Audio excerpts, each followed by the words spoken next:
Welcome to Talking Maine with Tom Saviello and the bow tie guy, me. I have my good friend, Bob Carlton.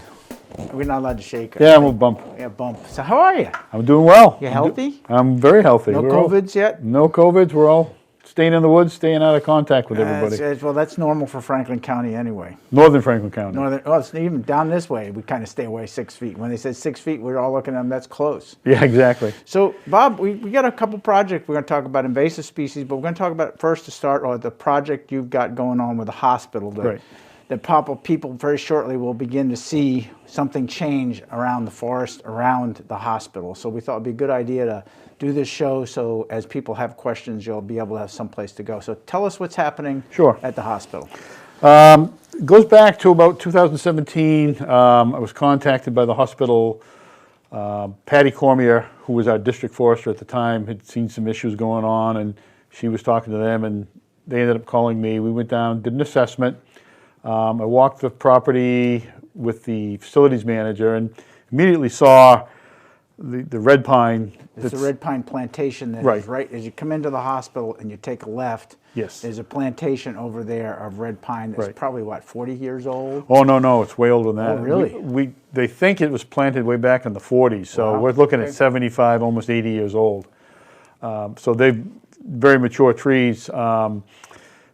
Walking through, we could see the trees are in decline. Small crowns, no new growth, some mortality, some standing dead, and some blowdown.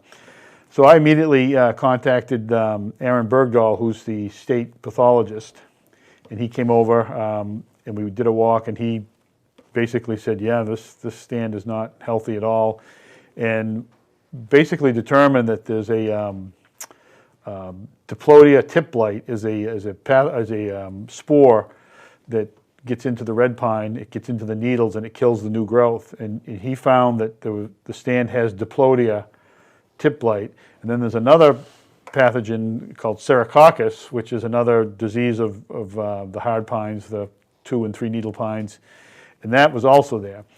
So we found that it's in the stand. That does not kill the tree per se, but it usually weakens the tree enough that we get bark borers, woodpeckers, all the other things come and attack the tree. When I was in doing the acid rain climate change stuff, we used to I called it the funnel of decline. Right. Basically, a tree that's healthy is all outside this funnel. It's doing great. Sometimes if it gets one thing to attack it, it kind of dips into the funnel, but it's healthy enough that it can recover itself. But if you take it and it's got this disease, so it's inside funneling heading down, now comes the bark borer, now comes something else, it just can't recover. And the fact these trees are 75 years old, which I think is about a rotation age for red pine. Oh, probably past. Yeah, past the rotation. So it's already old, quote unquote, so it's got all these diseases and it goes out the bottom of the funnel and basically dies. Right. So we brought in Aaron Bergdahl, Patty Cormier, who's now our director of Maine Forest Service. Hail to the chief. Hail to the chief. She came down. Jan Santerre, who works with Project Canopy, came down. And there was, I didn't want to make a decision in a vacuum because the results aren't very good, but everybody was all on the same page, get as many people looking at the stand, and they all said, yeah, we're toast. Yeah, it's not healthy. The other thing that we should have started with is it creates a safety issue, a health and safety issue, because some of these trees have already come down. They've cleaned them up, so you don't see a lot of blowdown laying around. But this good example is this windstorm we had this weekend. I mean, I thought, Sunday morning I was going to get a phone call, and half that stand was laying on the ground or on buildings. When they built the hospital, they built it right in around the trees, as you know, and many people have seen there. It's tough. We did start in September. There were some real hazard trees. Either they were dead or close to being dead, up close to the building. And we brought in David Eaton from Arbor Mountain Tree Service in the Vineyard, and he was there for a week with his crew, just taking care of hazard trees. And that was, I think we have a picture of that somewhere. We got a picture coming up that we can put up there. That was the first step in when I got to back up. When I met with the hospital, they basically hired me to deal with this issue, and the first issue was to take care of the safety issues, the hazards. We ended up taking care of that. Now we're working with a local contractor. We're going to conduct a harvest. It's going to happen. It's going to happen this winter. We've been floating around trying to find a market because we don't want to create a cost for the hospital. If we can make a profit, it'd be cash positive, it'd be great. Because when we get done with the harvest this winter, it'll happen this winter, we're waiting for some snow and frozen conditions. The plan is we'll come in next spring through a Project Canopy grant and replant. We're going to replant? Yes. Not everything. Right around the buildings proper, that'll all be replanted to, a diversity of species, not a monoculture. We'll try to find species that'll interact well together and not be a problem again. And so will it be a forest planting, or will it be a little bit of everything planting? I think a little bit of everything. We're still working with it. I'm working with the Farmington Conservation Commission. We have a conference call Monday, the 14th, to start talking about the project and what we're going to do, and definitely want to involve the community into what we should plant there. There's some expertise in the commission, so we're going to involve them. Anybody that's interested can talk to Jill Gray at the hospital, and if they want to be involved, love to have more input. But I can't stress this enough. It's going to look different. We're going to work with a local contractor who's got the right equipment mix, and probably come in on we'll get all set up, and Saturday morning, people will leave Friday. And come back. And when they come back Monday, it's going to look very different. So you'll be able to finish it all in one day? Well, that's around the buildings proper. There's about 15 acres total of red pine that we're going to cut. There's still a stand of white pine that's also in decline, but we're going to deal with just the red pine this time. Some of that goes out on the nature trail, so we won't replant that section. That area had been thinned, I think, 20, 30 years ago. I think Walter Gooley was involved with some of that, and we'll go in there and take that. And there's enough hardwood regeneration that's come up underneath that when we'll use a lot of care in removing those trees, that hardwood forest will take over. It wouldn't make sense to go in and replant that to softwood or something else when we already have a hardwood stand established. Coming back with sugar maple, yellow birch, or a little bit of everything? A little bit of everything. Yeah, so it's a typical hardwood site, probably good site, but many years ago, old farm site probably. Right, exactly. They planted with the pine on it, Yep. and it came up. So where will the pine go? Where will you market that? Well, we've got a good market for poles and saw logs, but I'm going to kind of hold my cards close here because markets are extremely tight. We had the buyer come in. He agreed to it. We're going to mark poles probably in the next week or two. So it'll go for highest and best use. So it'll at least turn a profit for the costs that are going to be associated with the planting. We'll probably come in the spring with a stump grinder or a forestry mower, mow everything flat, at least in the around the buildings. So there's going to be some cost involved. Right. So if we can recover some of that, we're going to. And it's cost that normally wouldn't be incurred if it was a regular forest, because Right. it would just let it come back to whatever Right, it's going right. to come back naturally, or Right. put it back into planting. And it won't be your typical timber harvest because we're going to be working around buildings. We have dig safe in. We've got to lay out. We've got to do that later today. Stake off where all the hazards are. Water lines, sewer lines, electric lines. We're not penetrating the ground, but we're going to be putting some equipment. Right on. We're going to be crossing the road. So it's not your typical harvest. The contractor has walked it. He and I walked it several times, and he's agreed. And he's. So what's he going to put on for equipment to cut it? Has he got a fellow forwarder? Or? It'll probably be a fella buncher because we want to be able to grab the tree, especially around the buildings.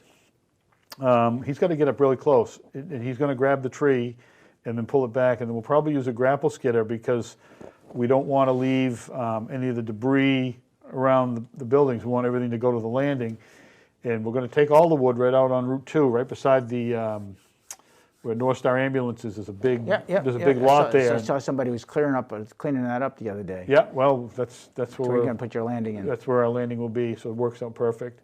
There's a small brook in there that we have to, navigate around. So we'll put a small skidder bridge in. And I've worked with this contractor before and his guys. They're good guys. You explain it, you show them what you want to do, and they'll do a good job. So they limb right by the road then? Yes, everything will happen right out there. And the chips from the limbing, are you going to chip that out soon? Yep. Basically, we'll have poles, saw logs, and then the rest of the tree will go in the chipper. So it's a whole everything but the oink of the pig will be used. Exactly. Literally. Wow, that's pretty cool. Yep. So your date, you roughly you think it be those people?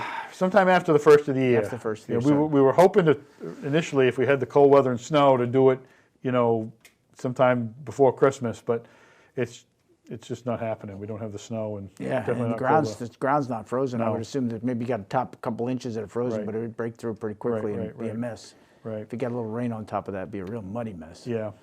And if people are concerned, like I said, they should just call the hospital and talk to Jill. I think I have her phone number. Yeah.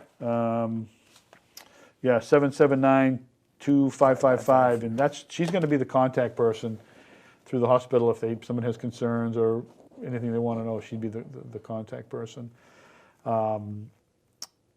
Did you lose a lot of trees to this wind this time? Headed over there after this. Oh, you haven't been there yet. No, I did get a phone call and they saw some stuff. Yeah, they lost a few. If we get to the point where we're losing a lot of trees, we're too late. Yeah. We're too late because that's when the damage occurs, and there's many trees right up close to the building. So. Wow. And of course, as nobody thought, but this time the hospital, I know that stand well. I've been in there, I've walked through it, and it's a pretty stand, a red pine. Yeah, it's beautiful, beautiful. It must have been planted about the same time. Remember that old red pine that used to be on the Route 2 on either side of the road many years ago? Yes, same.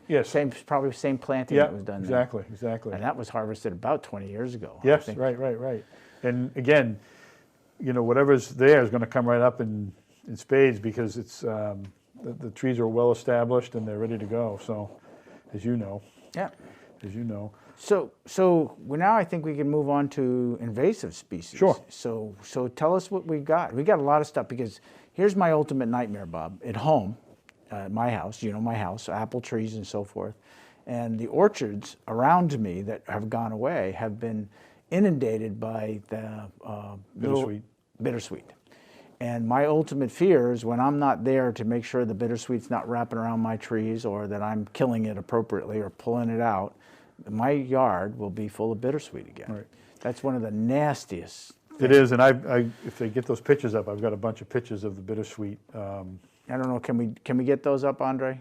Okay. The bittersweet, Franklin County, I shouldn't say Franklin County, the whole state of Maine is under attack with invasive species. As a forester, we never used to worry about invasive species. Now it's the first thing we look for when you get on a woodlot. Mosier Hill, Titcomb Hill, Voder Hill, all of them. I drive up Titcomb Hill and I look off to either side and I can see the vines up in the trees. It's highly invasive. It's been here for a long time. We just did a project this fall with a older fellow that had a bunch of apple trees, exactly what you were describing, and the vines were 3, 4, 5 inches wide in his trees. He hired someone to come and pull them all out. I went in afterwards, sprayed the stumps, and worked with the smaller stuff because he was losing all his apple trees. And people have to face the fact that if you do nothing, you will lose the trees that are there. Anybody that travels Route 27 north in New Vineyard, as you come up to New Vineyard Mountain, there's a spot on the left just before you get into across the brook, and there was some ash trees and bittersweet get in there, and it's all taking the trees down. You can't even walk through there, and it's getting worse and worse and worse. Right now, they have kind of an orangish, reddish berry that's on them. Right. And they are vines that are tenacious around these trees. Right. So the way you can see them is that right now it would be very visual to you. In the summertime, it'll just look like something running up the tree.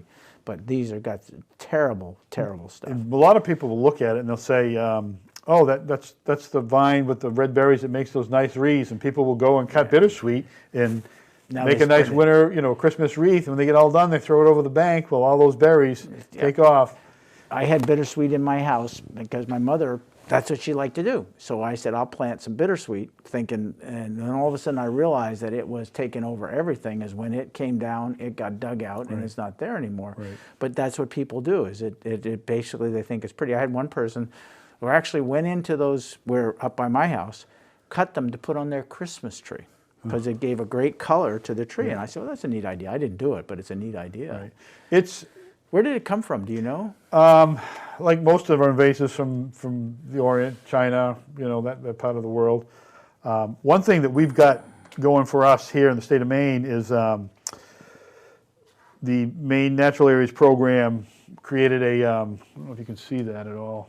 I should be able to see it on. Hold it to this. There. Hold it now more this way. There you go. That's it. Okay. Back where you were. Back. Go. Keep going. There you go. Right there? Yep. Okay. There you go. There you go. Okay. There you go. That's the invasive plant field guide that the Maine Natural Areas put out. It's a great tool. It has, the first thing you do, you have to ID, and we're talking about bittersweet, but there's so many other things. Japanese knotweed, which people call bamboo. Glossy buckthorn, autumn olive, the list goes on and on. They're all here, and they're all taking over some of these woodlots.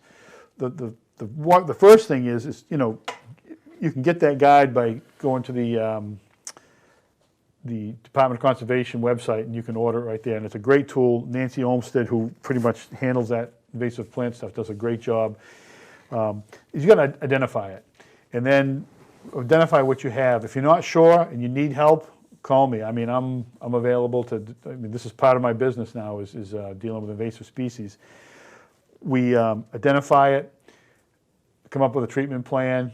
Sometimes it involves cutting. Sometimes it involves cutting and spraying. Sometimes it's just mechanical cutting it all. But the important thing is to do the right thing. A lot of people think the best thing to do is go in and mow out the Japanese knotweed, and that just spreads it like wildfire. Yeah. So I tried to tell somebody that the other day. They wouldn't hear of it, but exactly right, because that's terrible stuff. I mean, you find that along the brooks in Wilson Lake. I was hoping a couple of years ago when we got one of the late frosts that it really dinged it, and it came back even more ferocious than it did before. We've been successful in treating some of it, but it's one of those invasives that's just, the root system on most of these plants are so entrenched.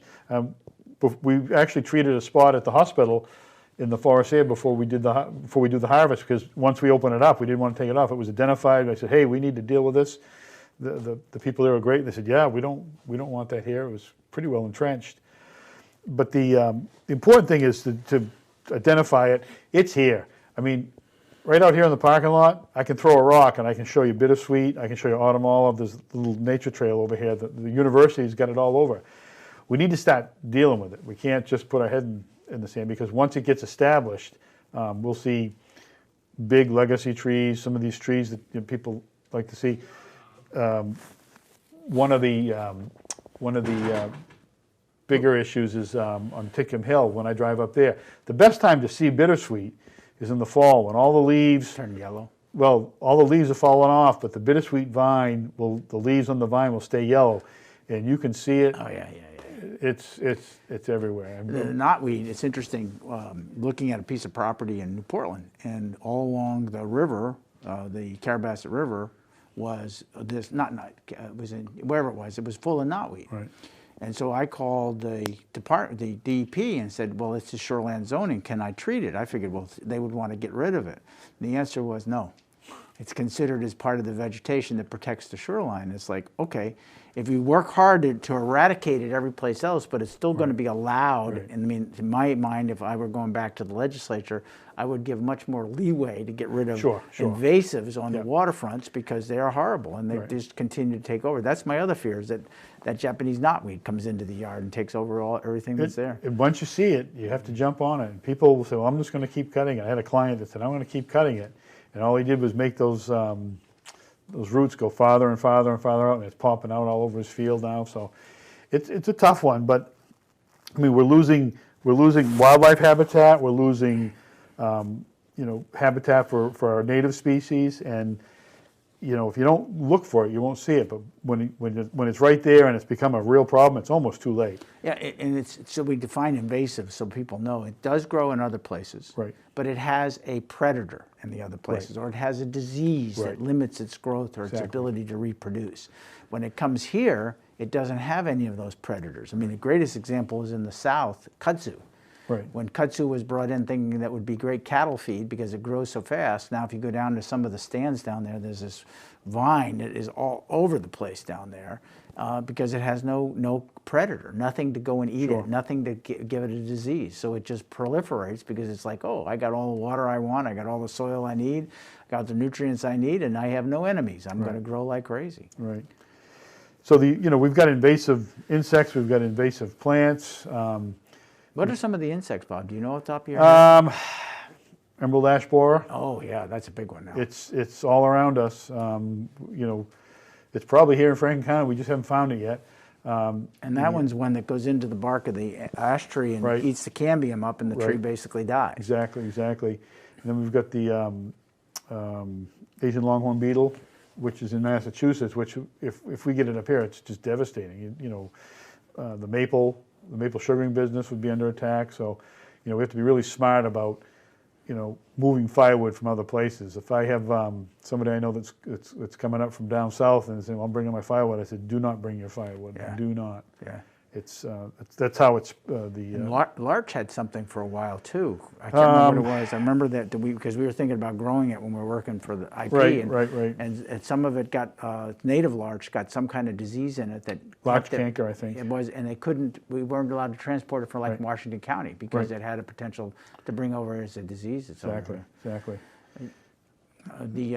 So some of these things have come in as ornamentals. Yes. They are pretty. I mean, a great example is the Innuanimous, the burning bush. Burning bush. Yeah. Everybody thinks that's beautiful horticulture. That's an invasive. They planted it as an ornamental all over the hospital. So when Maine Forest Service people were there, they said, hey, you ought to get rid of that too. So yeah. I had it at home. I planted it in the front of my house. I still have one side, but it basically seeded in the whole back of my neighbor's lawn of this stuff coming up because it's beautiful in the fall, no question about it, but it too has no enemy. Right. Autumn olive is a good example that was introduced as a conservation cover, and then they realized this is a problem. So. Wow. Yeah, sometimes we're our own worst enemy. So this book's is it color coded by color of the species or? There's vines, there's plants, there's shrubs. It's a really well done. I mean, I was bugging Nancy Olmsted for years about it, and she said, we're working on it. When it finally came out, I think I got the first copy. I take that in the field with me all the time in the summertime. Wow. But it's gotten to the point now where you can, you get so used to seeing these invasives, you can pick them up immediately. And with a lot of my clients that I work with, we'll identify it and I can't, if I'm working on writing a management plan, the idea is to treat this right away. And most of my clients are like, yes, we need to deal with this. And yeah, it's just as they go through this, to see some of the plants that are very familiar. Yeah, it's a great tool. Yeah. And there's if we think it's bad here, you go to the southern part of the state or to the coast, and it's everywhere. I mean, we're losing a lot of acres to a lot of habitat to these invasives. Is the multiflora rose? Yes. See, that's one that grows by the beach. Right. And somebody brought it home and said, "Oh, you'd love this plant. It's got a pretty pink flower on it." And next thing I know, my whole side of my house was multiflora rose. So it's gone, and this glyphosate thing took it out pretty significantly. People don't want to use herbicides, but this ultimately becomes one of the best way to take care of those things. It's a good point because the glyphosate gets into the root system and takes care of it. People think cutting it off is great. Well, what I do with some of the bittersweet is some bigger vines, we'll cut the vine and just spray the stump. We're not spraying all the foliage. We're using a very small amount of product. So, and it's very targeted. I mean, yes, it's very targeted. I mean, and that's exactly right because and they should think about it when there's a forest. It's a hardwood that's cut in your back of your house or something in the woods, and you go look at all the sprouts that come off that hardwood the next year. In essence, it has now a root system that is so big that supports these sprouts significantly. And poplar, I mean, I had one I let grow by the side of my house, let it grow too long. Cut it down, I got it popping up all over the place where its root system is. So I have to systematically go and treat those spots until I finally do away with the whole thing. Otherwise, I'm going to have a forest of poplar growing in my backyard without even intending to do it. Same idea. So people, when they, do you know how the state is keep managing some of this stuff? Well, it's kind of like how to eat an elephant, one bite at a time. You can contact the district forester, Julie Davenport. She's our district forester here, and she can take a look. You can call a consulting forester. And I specialize in invasive species. They're trying to put together some programs or some things. I don't want to get out in front of the Forest Service, but there's some training that's going to happen this winter and this spring to try to develop management plans for treatment of invasive species. So that's good. I think they got a grant from the U.S. Forest Service to help with that because it needs to happen. Yeah. And you know, if you wait until it gets to be a big problem, it's just a lot more work. And like I said, my ultimate fear is when I'm not there taking care of my trees, the invasive, I know what they are. Whoever has my house may not know what they are. Right. And the next thing they know, they may not keep the apple trees for all I know, but ultimately this thing is going to come in there and it's going to be horrible. And people need to realize that. You can just drive by some of these old orchards that are out there that were productive at one time. And you know, most of it's spread by the birds. Birds eat the seeds, they go to the apple trees. So quite often, this project we did up on Mosier Hill, at apple trees we had bittersweet, we had autumn olive, we had, I think we had 3 or 4 different invasives because all the birds are visiting different sources of food, and then they're depositing the seed at the apple trees when they're there eating the apples. So if you want to find them, look under the apple trees. Yeah, so I have mine all packed in with a Pachysandra, which is a ground cover, and it's very difficult for something to germinate and come through that. So will you come back on with a show with some pictures of the harvest, and then maybe wait until after you do the planting so we can kind of see the sequence of the pictures of the trees when they were sick, how you harvested them, and then what the conservation planting is that you put in? Yeah, sure, definitely. That'd be great. Well, Bob, thank you. My You're pleasure. all right. You're smarter than I thought you were. I try. Yeah, you're working on it. You know, do you have any shovels? You know, any personal I've shovels? got one. You got one with your name on it. Oh, my name on it, named after me. Yep. Oh, that's really cool to know. Yeah. I got my own shovel out there. Yeah. I remember that. Got any other good pictures? No, never mind. Bob, thanks for coming on the show. You bet. Thank you. This is good information. So as you see the work going on around the hospital in the next couple of weeks, you'll understand what it is. If you got questions, give Jill Gray a call at the hospital, and we'll see you next time. Thanks for tuning in.